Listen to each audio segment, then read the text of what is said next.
Uma wedding work Vadagam 1000 litre દવા છોડવાનો pump બનાવેલ છે. ઇકબાલભાઈ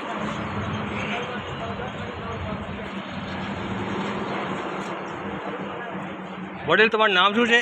ગુલવરસિંહ. ક્યાંથી આવ્યા છો? હિંમતનગર. હિંમતનગરથી આવેલા છો? હા, અને ગામ જીતોડ. ગામ જીતોડ, બરાબર.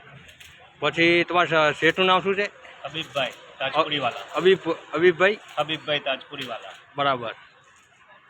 પછી આ એમનો 1000 લીટર પંપ બનાવેલ છે ઉમા વેડિંગ વર્ક્સ વડાગામ. અત્યારે ઇકબાલભાઈ જેનિસ ફાર્મવાળા. કેટલા તમે બપોરે અહીં જમ્યા હતા? હા, બપોરે આવીને જમ્યા હતા. બરાબર. કેવું લાગ્યું તમને એટલે કામકાજ? બહુ સારું કામ લાગ્યું. બરાબર. સભામાં પણ બહુ સરસ સરસ. એમ? હા, સારું સારું. કામ પણ સારું છે. બરાબર. ખુશ છો? ખુશ ખુશ. ચલો, સરસ.